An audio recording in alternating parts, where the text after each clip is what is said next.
Assalamualaikum warahmatullahi wabarakatuh. Kami dari kelompok Sarekat Islam yang beranggotakan Devandra Syardan, Halafuat Hanifan Siregar, Ramandika Eka Putra, Maulana Fikri Ramadan, dan Tama Wisesa hari ini akan membahas tentang Sarekat Islam.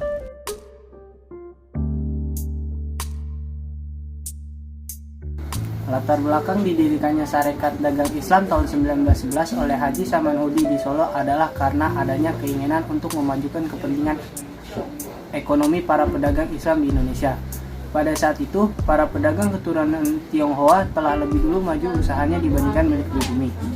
Pada 1912 di Surabaya, HOS Djoko Aminoto juga mendirikan organisasi yang sama.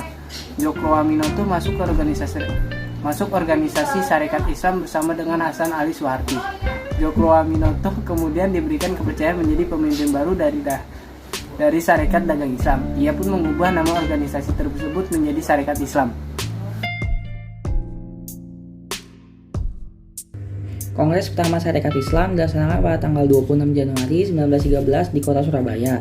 Nah, pada kongres ini, Djoko Aminoto menyatakan bahwa organisasi Sarekat Islam bukan merupakan organisasi politik, melainkan dia organisasi yang bergerak dalam bidang ekonomi yang bertujuan untuk meningkatkan kualitas perdagangan antar bangsa Indonesia.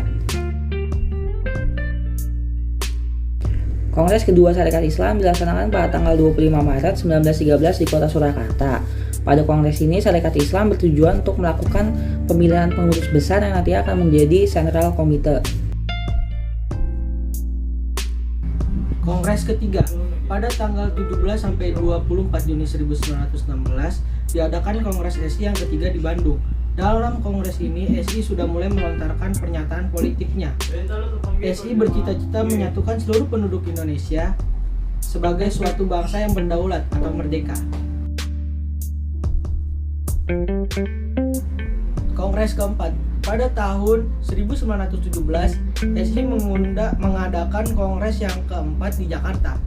Dalam kongres ini, SI menegaskan ingin memperoleh pemerintahan sendiri atau kemerdekaan. Dalam kongres ini, SI mendesak pemerintahan agar membentuk Dewan Perwakilan Rakyat atau Volksrat. SI melontarkan HOS Djoko Aminoto dan Abdul Muiz sebagai wakilnya di Volksrat. Sarekat Islam yang mengalami perkembangan pesat kemudian mulai disusupi oleh paham sosialisme revolusioner. Paham ini disebarkan oleh Haji FM Sesneviet yang mendirikan organisasi ISDV pada tahun 1914. Pada mulanya, ISDV sudah mencoba menyebarkan pengaruhnya, tetapi usahanya kurang berhasil, sehingga mereka menggunakan taktik infiltrasi yang dikenal sebagai blok di dalam. Dengan usaha yang baik, mereka berhasil mempengaruhi tokoh-tokoh muda Sarekat Islam seperti Samuel Darsono Tan Malaka dan Alimin Prawidrojo.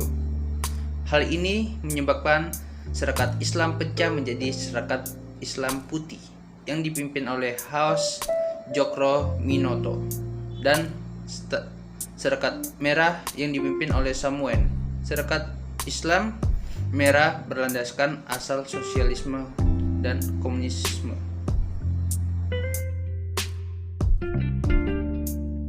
Tokoh-tokoh Sarekat Islam: 1. KH Samanhudi, 2. HOS Djoko Aminoto, 3. Semaun, 4.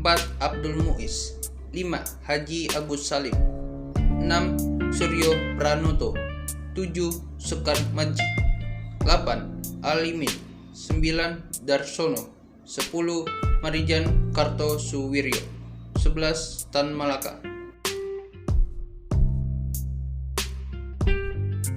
Pandangan kelompok kami terhadap Sarekat Islam. Menurut kelompok kami, Sarekat Islam pada awalnya adalah organisasi positif yang bergerak dalam bidang ekonomi yang terbukti dalam tujuan mereka dalam memajukan kegiatan ekonomi para pedagang Islam. Namun, seiring berjalannya waktu, organisasi ini perlahan menuju ke arah politik yang menyebabkan organisasi ini mengalami perpecahan. Ditambah lagi pengaruh dari luar yang langsung berdampak kepada sistem internal organisasi ini. Sekian pembahasan kami tentang Sarekat Islam. Bila ada salah mohon maaf. Wassalamualaikum warahmatullahi wabarakatuh.